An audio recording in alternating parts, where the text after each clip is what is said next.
Oh, anong sabi ni ano? Anong sabi ni Lito Lapid? Sabi ni Lito Lapid, mag-observe lang ako, makikinig lang ako.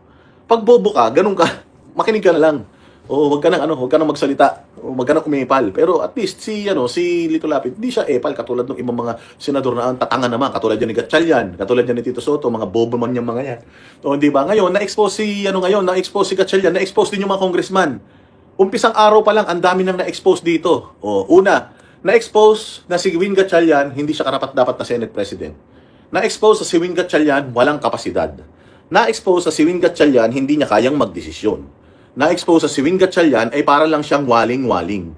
Kaya naman pala, ang unang-una nilang ipinasa na batas nung siya ang Senate President, gawing pambansang bulaklak ang waling-waling.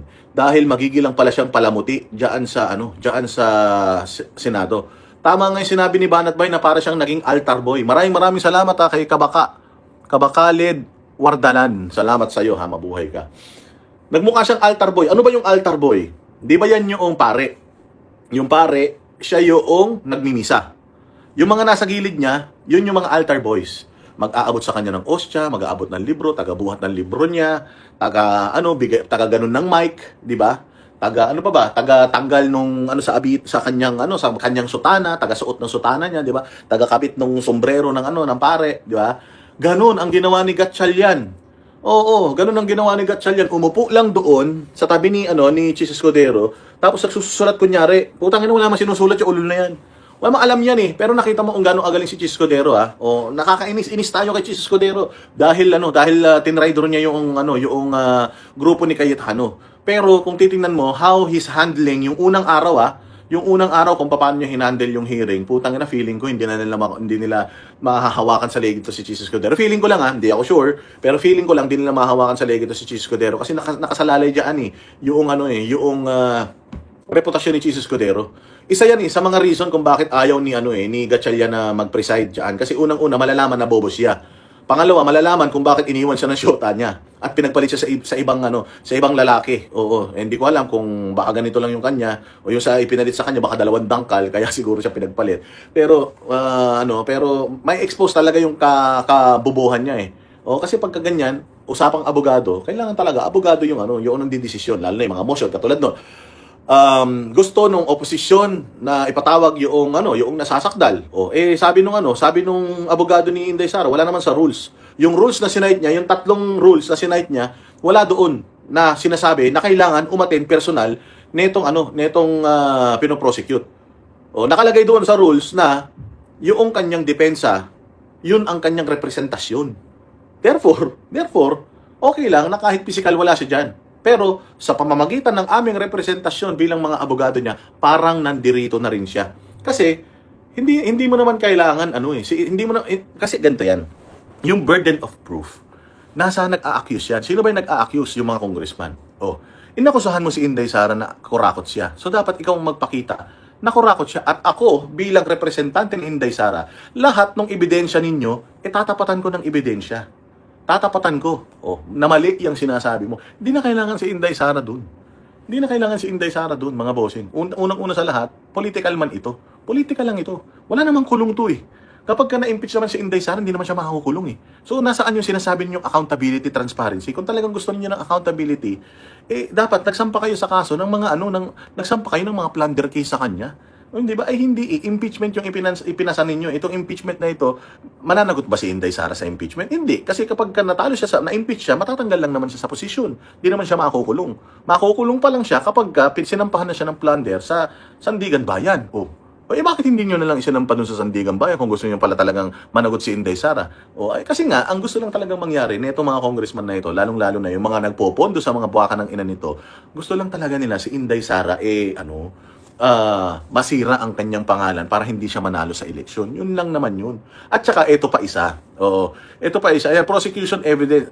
Kailangan talaga ng prosecution, chori-choli, na sila ang magpakita ng mga matitibay na ebidensya na talagang nangurakot ito. Kasi kung wala silang ebidensya na may papakita, tapos itatanong pa nila, kasi dapat buo sa isip nila bilang pinoprosecute si Inday Sara, kailangan buo sa isip at puso nila na talagang nagnakaw si Inday Sara according dun sa mga ebidensya na hawak nila. Pero kung magsusumpi na ka pa ng ganito, magsusumpi na pa ka nito para lumakas yung argumento mo na talagang nagnakaw siya, hindi ganun ang labanan. Dapat kung talagang alam mo na nagnakaw siya, inakusahan mo siya ng pagnanakaw, kailangan solido yung ebidensya mo na nagnakaw siya. Kailangan pa ba na nandoon siya o wala? According sa rules, kahit wala, basta nandiyan yung counsel niya, yun na yun, okay na yun. O, di ba? O, so, umpisa pa lang, sa liig na sila tinamaan. Ngayon, sinasabi ng mga followers nila na ginawa daw tanga ni Jokno at saka ni Luistro si Season. Mantakin mo, dalawa kayo. Kung halimbawa man ginawang tanga ni Jokno at ni Luistro si Season, dalawa versus isa, dapat talaga magmukhang tanga yung isa. Pero kabaliktaran mantakin mo, dalawa kayo nagmukhang tanga sa isa.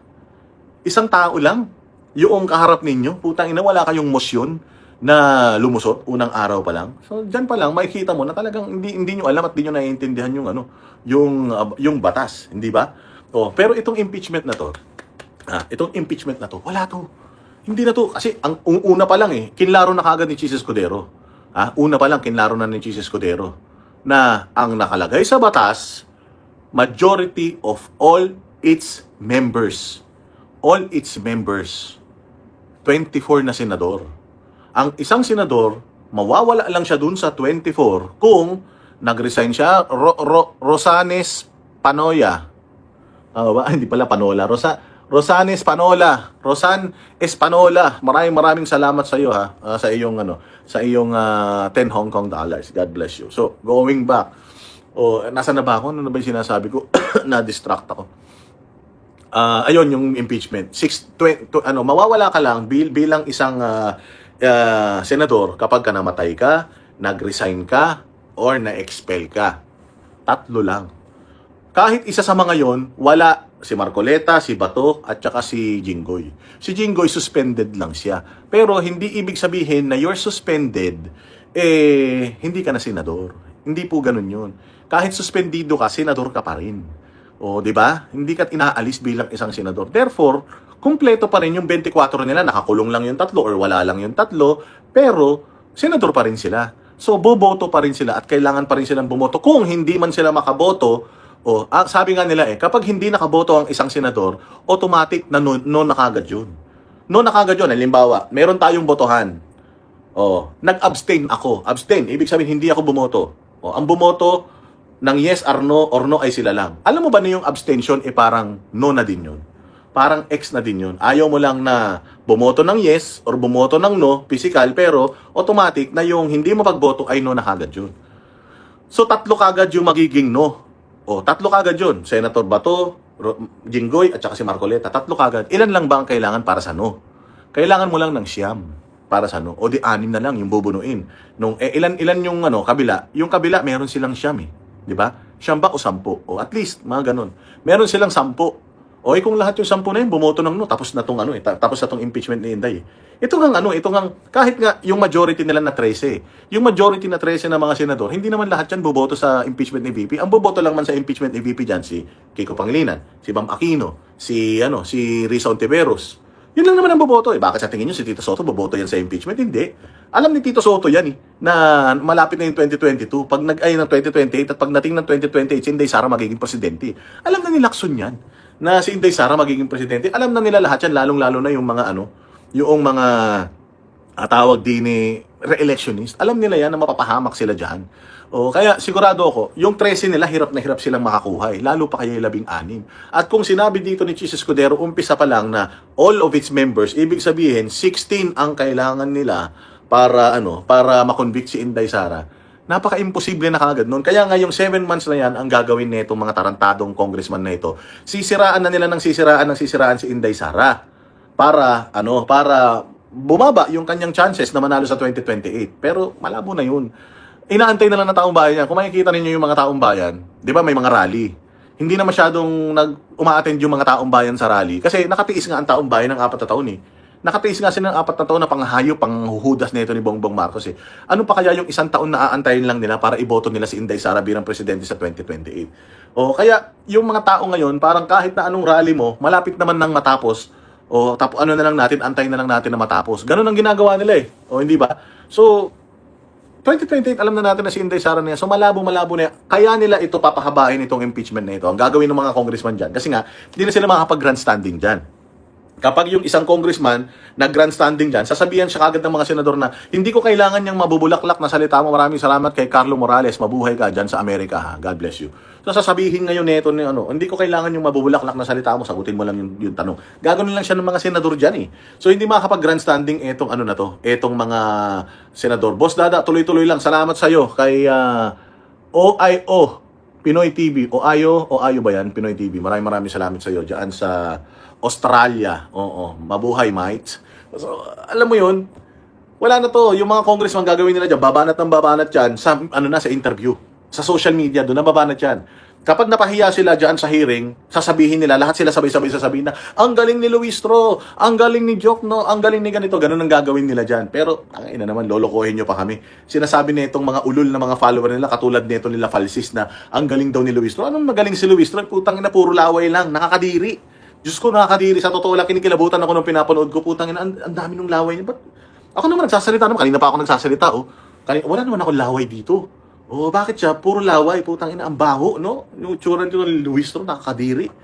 Walang nga, tapos puro bukbok pa yung muka. Putang ina, ang kapal-kapal ng makeup. Sabi ko nga sa inyo, ang yaman niya na. Ang dami niya ng pera. Di umano, kawatan daw yung congresswoman na yan. Ganun na karaming pera mo, tapos hindi mo pa kayang hindi mo pa kayang pagandahin itsura mo. Spencer Lacalle, kumakain ka, ayun, isipin mo lang habang kumakain ka, isipin mo yung bula ni dito, ni Luis Tro. Panasa mong ganun, amuyin mo yun. Putang ina, sigurado amoy daing yun. Hindi ba? Amoy daing yun. Spencer Lacalle, Diyos mio. Hayop na yan. Nakakandiri, no? Ang dami natin natuklasan talaga kahapon. Natuklasan natin yung mga ginawang kabobohan nitong mga congressman na ito. Ang tagal-tagal yung pinagplanuhan eh. Oo, tapos ganyan lang pala yung kalalabasan ninyo. Diyos ko po, eto naman si Waling-Waling. Pero alam nyo ano lang to, smoke screen lang to. Yung 7 years na yan, 7 months na sinasabi nilang aabutin, ganun katagal yung impeachment trial na yan. Kasi kailangan lang talaga nilang iraos itong 2026 na hindi sila singilin ng taong bayan. Ang talaga issue talaga dito is yung flood control scandal. O kahit na alam naman nila na itong impeachment na ito wala na tong mangyayari. Bagamat nakatutok ang mga tao diyan dahil tinitingnan ng mga tao kung gaano kabobo si Gatchalian bilang Senate President. Titingnan ng mga tao kung gaano kabobo yung mga prosecution bilang wala naman talaga silang matibay na ebidensya kay Inday Sara. Nililibang lang tayo para mawala yung ating isip sa flood control. Nakita nyo, kahapon, inaresto si salamat kay Marie Flores sa Hong Kong. Inaresto kahapon si Marcoleta. Grabe yun. Kasi si Marcoleta, wala naman siyang pera ng taong bayan na winaldas. Si Marcoleta, hindi naman siya nagnakaw sa pera ng taong bayan. Si Marcoleta, hindi naman siya kriminal. Pero siya yung nakakulong. Si Mike Defensor, lumalaban sa mga tiwali. Si Rodante Marcoleta, in-expose yung pagiging incompetent ni Ping Lacson, in-expose yung pagtatakip ni Ping Lacson sa administrasyon sa pagnanakaw, in-expose ni Marcoleta yan. Kaya gigil sila kay Marcoleta. Kaya ginawa nila ang lahat para mapatahimik si Marcoleta. Hindi lang si Marcoleta ang pinatahimik nila. Pati si Mike Defensor pinatahimik nila. Dahil si Mike Defensor, di umano pinopondohan tinutulungan etong mga 18 Marines sa kanilang buhay para magtuloy-tuloy sa pagsasalita. Hindi ba mga bossing?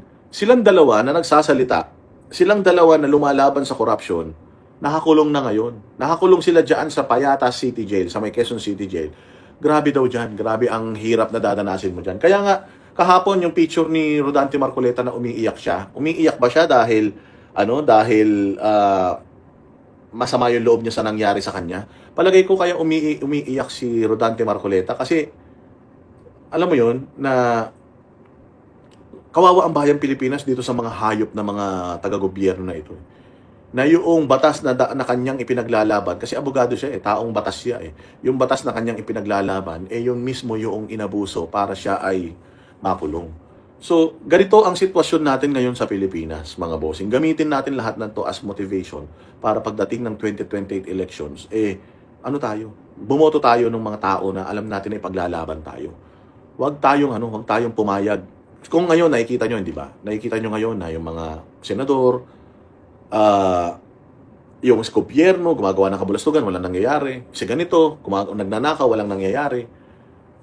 Yan, lahat may timing, lahat yan may karma. Oo. Lahat yan may balik. Sa batas ng tao, maaaring makaligtas sila, pero sa batas ng langit, di sila makakaligtas. May karma yan.